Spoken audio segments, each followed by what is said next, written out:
Well, hello and welcome to another edition of Health Solutions with Shawn and Janet Needham, where Team Needham discusses everything healthcare. I'm your host, Shawn Needham, along with my wonderful wife, Janet, and we are streaming live from Istanbul, Turkey. And we are super excited to have Deborah Zucker on our podcast today, talking about vitality. Deborah, welcome to our show. Hi, thanks for having me. Yeah, so tell us a little bit about the 9 keys to deep vitality. Well, they were born from my own healing journey that began in my early 20s when I spiraled down into chronic fatigue and depression and a host of other symptoms. And I found myself in kind of a deeper inquiry into what was actually evoking this state, in my early 20s when I thought I was, sort of embarking in adulthood. And that became a calling of mine. I found that everything I was learning in my own healing journey, I was wanting to share with others. And so that led me to naturopathic medical school, mental health counseling training and coaching training, ongoing through the years. And as I was engaging in all those trainings, I kept asking myself, what's missing from the conversation? What am I discovering in my own healing journey that isn't actually being talked about or emphasized, even in these more holistic perspectives? And those got distilled down over time into the 9 keys to deep vitality. And then they became, part of my book, The Vitality Map, and then my new book that's about to come out, The Vitality Journal. And I'm happy to go into each of the 9 keys, or sure. we can, You know what we should start out Yeah. with is we should discuss what vitality is. Vitality, vital, really comes from a Latin term. Vitality comes from the root word vital, which is essentially means life in Latin. So I guess we should discuss that first. What are your thoughts about the root word of that and what vitality actually means? Is that what your book talks about? To be alive, essentially, right? Right. Yeah. To not just be surviving, but to actually be alive, to be thriving, to be vital, to be aligned with what, actually nourishes our well-being each and every day. And, as you said, vitality is rooted in the acknowledgement that we have this life energy infusing us.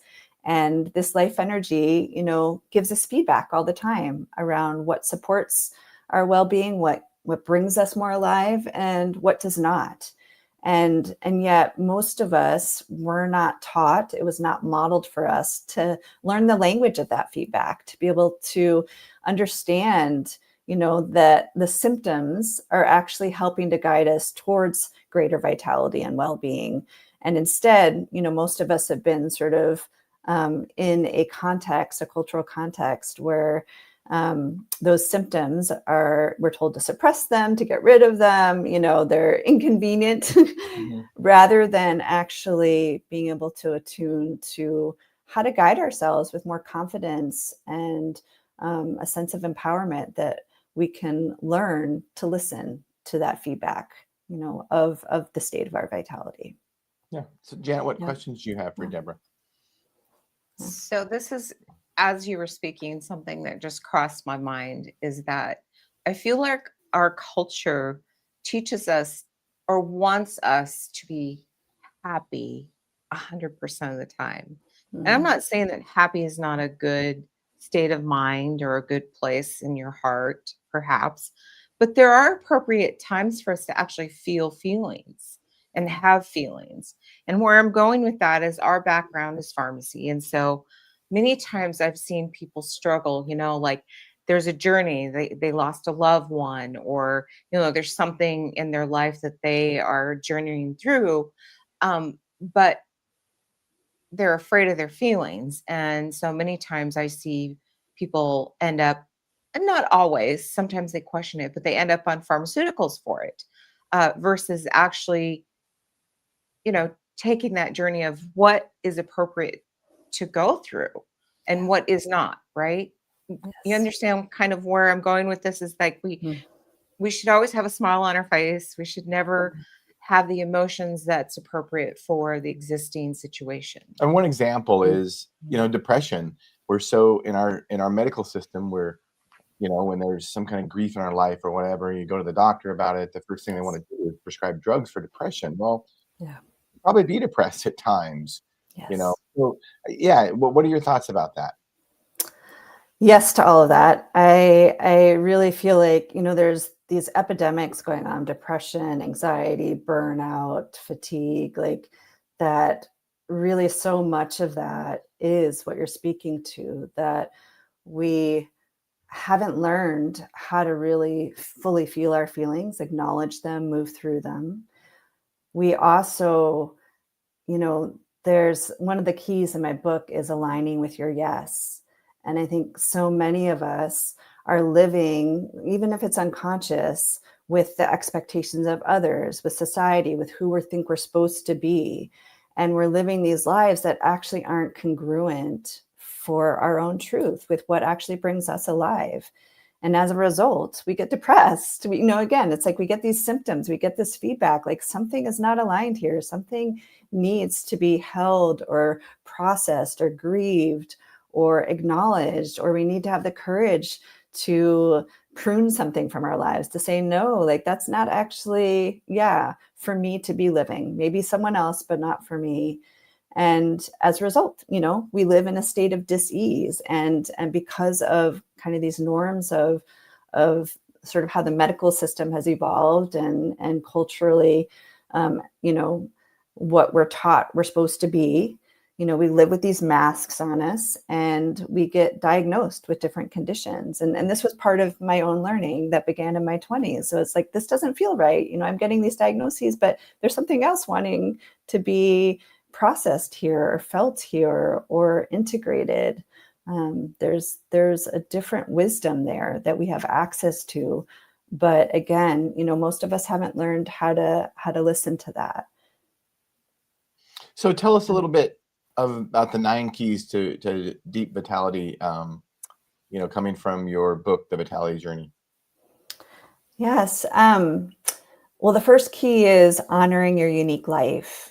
And this one is about kind of rewiring ourselves to our basic relationship with ourselves, which is in direct relationship with our own mortality. That none of us know how long we're going to be here. It's so easy to live life, taking it for granted and sort of just being in the mundane every day. But to actually wake up and live more day to day from the realization, like, wow, I'm alive and in a body and I'm conscious of it. Like, this is a really amazing thing. And to root our self-care in that awe and that reverence for life. And so that it actually becomes more of a privilege and an honor to take care of ourselves rather than a burden. We can have this long self-care to-do list, and our entire relationship with self-care can be unhealthy. It can be stressful. But to come back to like, hey, I'm alive. Like, I get to guide this life, and no one else is ever going to be able to do that but me. That is so true. I was thinking about that today. Deborah, Janet, and I are for the first time in Europe. We're in Istanbul, Turkey, and we try to live a healthy life as far as diet and movement and sleep. And but again, like you just said, you can go overboard with that stuff. And not that we're going off the rails and just throwing our diet out the window and stuff, but you have to realize that you do have to live life. And if you are too stressed all the time about, did I get my exercise in? Did I sleep for 8 hours? Did I eat totally healthy? I don't know. I don't think we're supposed to live life like that. Because that can in itself create a lot of stress and burden, like you say, in our lives. Yes. Well, I also think too that sometimes, and maybe I'm speaking to women, but sometimes rather than self-care, we view the sacrifice of not taking care of ourselves as something that's good. And really, there's times where I think we should probably walk that back and say, we need to care for our own mind and body and soul before we're able to take care of others. And it's Yes. not selfish to do that. I think we've learned some like the society or cultural, that, you know, we should sacrifice maybe self-care over everybody else, or everybody else's, you know, pressure on us to do that. Yes. Thank you for naming that. That's absolutely core and woven into key number 9, living like you matter, where yes, Yeah. like we need to fill our own wells so that we can continue to show up in service in the world, whether it be for our families, for our communities, for what's unfolding globally, wherever we're focused, wherever our gifts, you know, are there to be received. We need to include ourselves in that service as well. We need to start with ourselves, as you're saying, so that we can sustain that care and love and service for others. Right. If Yeah. we can't take care of ourselves, we can't take care of everybody else. I mean, those are just facts, and it's not. We're taught sometimes, especially for women, that it's just selfish. If you're not, you know, putting your kids first or putting your spouse first, it's just selfish. But the truth of the matter is, there's um, you know, it probably a little bit selfish to not take care of yourself first, because you can't take care of everybody else very well if you don't take care of yourself first. Yes, exactly. And you know that it's so good that you both are naming just that orientation of the word selfish. And and that to me feels like a cultural shadow. The second Yeah. key in my book is facing and embracing your shadows. And some of them are cultural, that we take on these unconscious beliefs that we internalize and that we try and live up to, but that actually are kind of warped. Like they're running the show, but they're actually not serving our own vitality and well-being, nor are they really serving others. And that whole orientation that self-care, caring for ourselves is selfish, is really, really warped. And yet it's what we're sort of the waters we're swimming in. I had a good friend who's a doctor tell me we were talking about the word selfish, and he changed it to actually self-interest. Um, Mm, and I think you're right, because culturally we think of the word selfish, and it's just like, oh, what a selfish, horrible person this person mm, is. You know, when if we turn it around and we call it self-interest, and let's face it, Deborah, we're wired, biologically speaking, mm, to protect our self-interest. mhm. Those are just facts. That's okay. Yeah. That's what makes us vital. That's what keeps us alive day to day, is our own individual self-interest.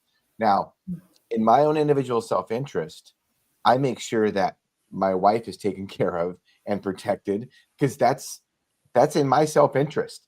You know, same thing with my family, same thing with my house or financially. That is in my self-interest, but it also helps people around me. So when we Yes. think of the word selfish, we really should say self-interest, because in living for our self-interest, that's okay. We are wired that way. We were born that way. That's okay.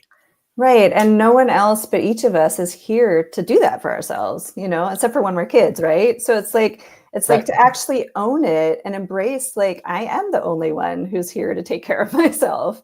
You know, we can lean in for support and we need to, but I'm actually the one who's my own best health guide. I'm the one who's here. I need to have my own back because no one else is gonna to step up to do that as a priority. So did we hit number one? We hit number one and number nine. So Yeah. should we go through two to eight?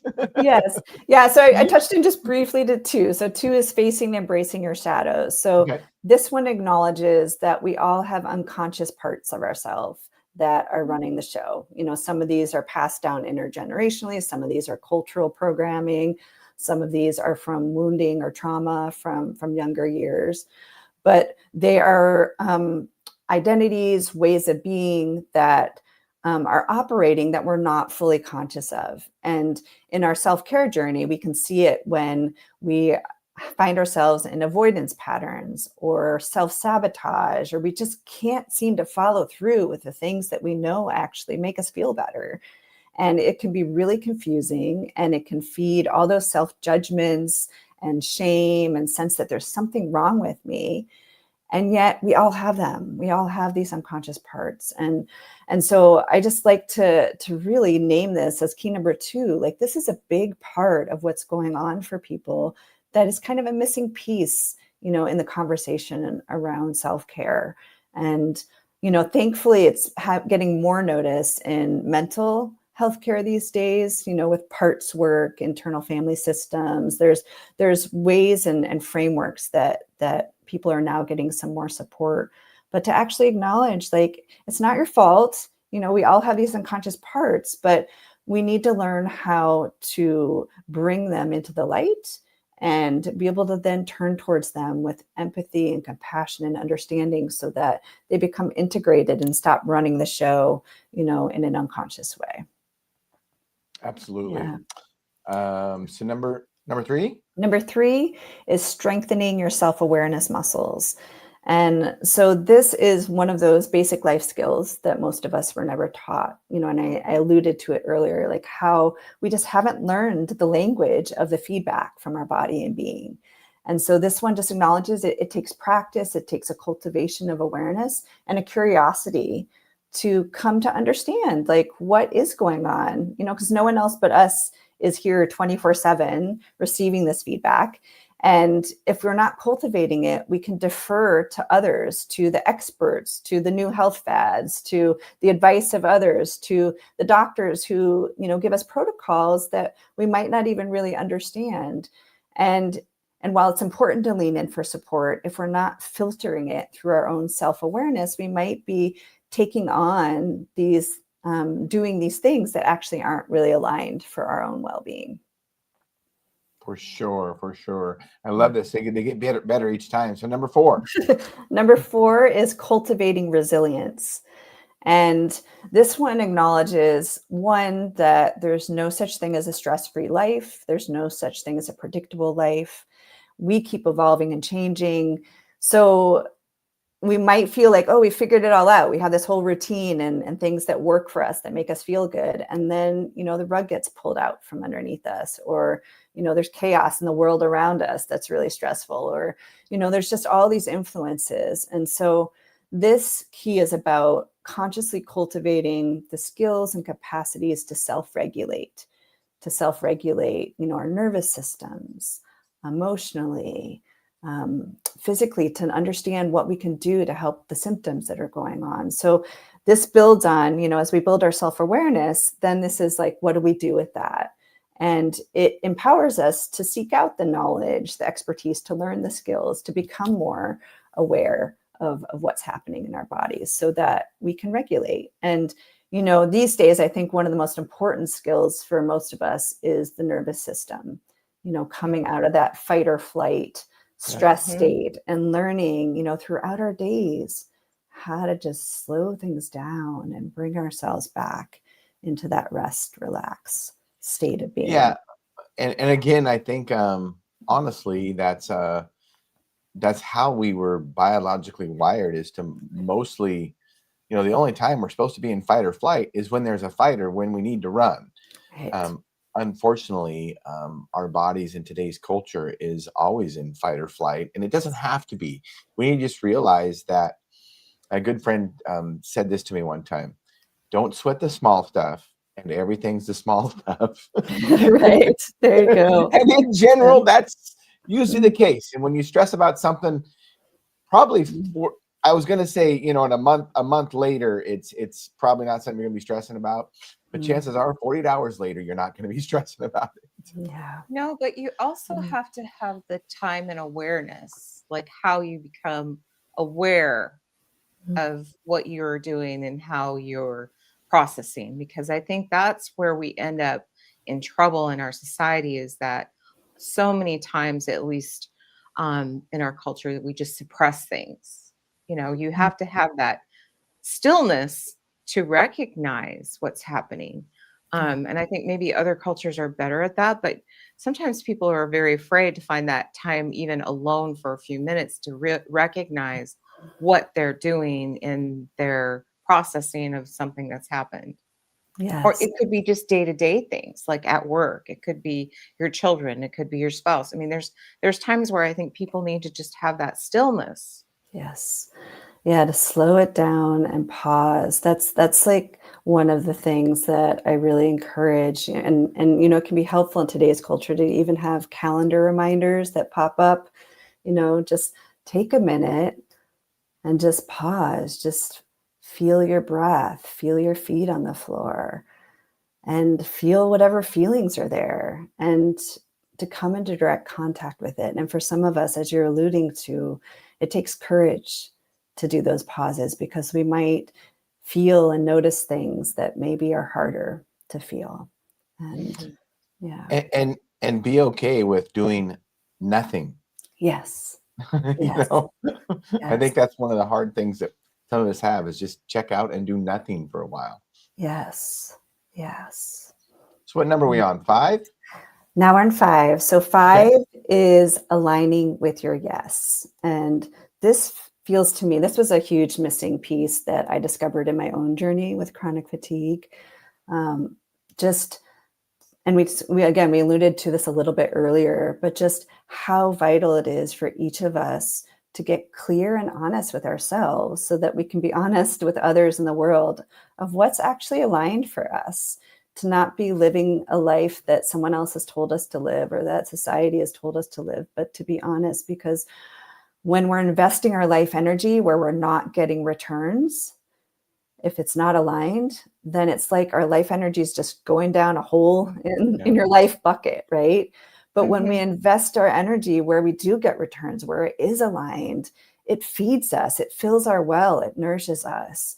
And so getting clear about our yeses is also getting clear about our nos. So what do we need to prune out of our lives? What does not belong? And this goes for the little things throughout the day, and it's the big things. And again, takes courage and sometimes some extra support to get clear about this. But the impact is huge of reclaiming our energy, reclaiming our life. And be okay saying no. Yes. Yeah, no is a good word. Right. It's a It can very be good word. Good word. Okay, Deborah, moving on. Number 6. Yeah. Number 6 is experimenting with playful curiosity. So this key acknowledges that, as we said before, sometimes our own journey with self-care can become a burden. It's like we're stuck in the rule book of all the rights and wrongs and the failure and the judgments and the shame and that sort of strict parent voice inside that's telling us all these things we're supposed to do. And this key sort of relieves all that. We can let go of the rule book and orient around experimentation.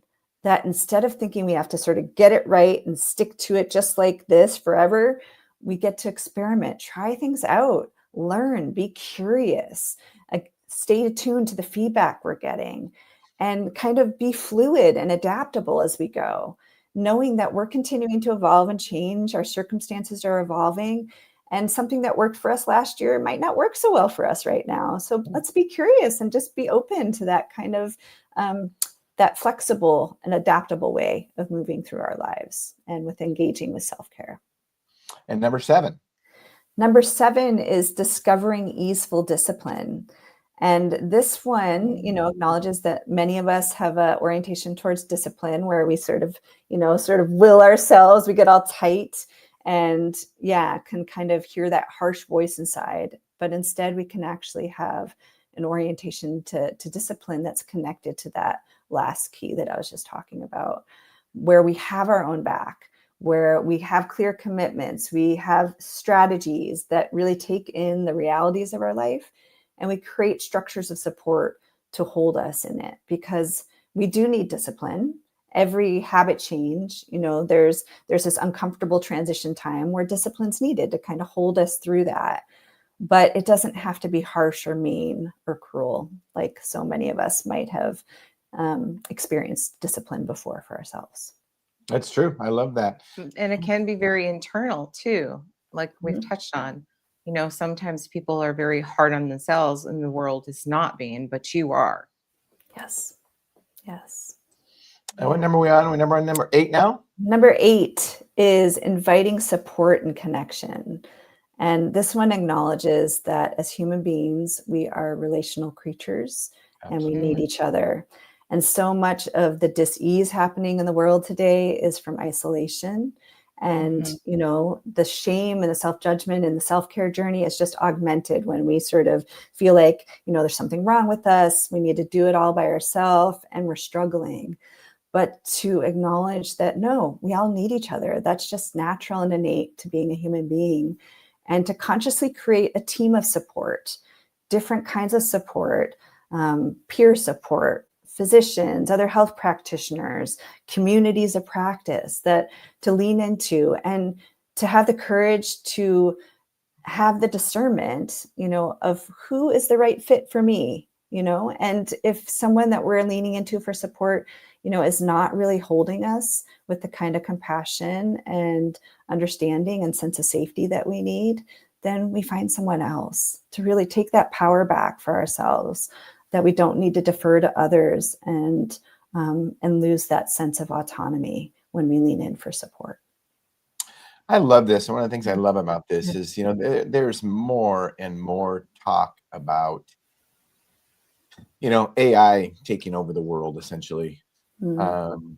And, as we get older, Jan and I are not as worried about that because we've heard about these things for, automation was going to take everybody's job and everybody's job was going to be ruined, 50 years ago. And definitely, I mean, people's jobs have changed, but here's one thing that I tell my kids. My young kids are, they're in their 20s. I call them kids. They're men now. They're worried about, that generation is worried about AI really taking over the world and maybe taking over their jobs. But what I tell them is there is one thing AI can never, ever replace, and that's a human to human connection. Yes. And no matter what any expert computer coder wants to say about AI will never, ever take over the human relationship. So if we want to be present in today's world, build relationships with other humans, and you Yes. will always thrive. Yes, I love that. Yes, that is absolutely, absolutely vital in today's world. So let's go ahead and revisit number 9 as we wind this podcast up. Yeah. So key number 9 is living like you matter.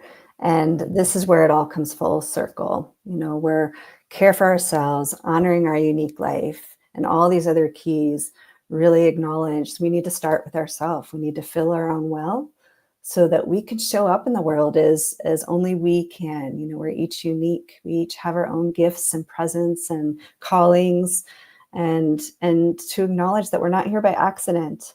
We each matter, and to live that way where we're not putting others first, where we are filling our own well so that we can keep showing up in service. So the Vitality Journey is your book, Deborah. Who could benefit from your book? I mean, I really wrote it for human beings. So, Right. Primarily, in, coming from my own cultural context, but yes, I feel like all of us are missing some of these basic life skills and some of these orientations that in some ways it's getting back to the basics. It's getting back to the simplicity of what each of these keys point to, that we've lost our way. And the Vitality Journal is a companion book to my first book, The Vitality Map. And the journal allows us to kind of go right into a personal guided process. So you can engage with it at your own pace. It's full of prompts and practices to immediately get to know how each of these keys live in you, and to find your own way, again, to take the power back, to find your own way of engaging and integrating these keys into your life and into your relationship with yourself. So is the best way to buy the book, go to vitalmedicine.com? You can get there's more information about both my books on vitalmedicine.com, and there's a link there. Right now, the Vitality Journal is in pre-order status. It'll be out for release on October 1st. And you can get it through Amazon or order it through any bookstore. And I love it. So as we wrap this podcast up, Deborah, tell us what you have a passion for. I have a passion for bringing people together in community, and primarily most of my audience are women. So I offer women's circles because I really find that when we come together in that way, out of the isolation, and we start sharing the healing journey with one another, it amplifies our capacity to actualize the changes we seek, to really live into who we're here to be, to feel vital and alive. And yeah, that holding is a deep passion of mine. And I offer that both virtually and in person, and feel like the world needs a lot more of that. And I'm going to do my part to bring that. I love it. Well, you've definitely done your part to help us realize our goal of our podcast, which is to educate and empower individuals to take charge of their own health. So thank you so much for that, Deborah. Thank you so much for having me. And listeners and viewers, thank you for tuning in to Health Solutions with Shawn and Janet Needham. Tune in Monday to our regularly scheduled podcast, 12:30 to 1:30 Pacific Standard Time. Thank you.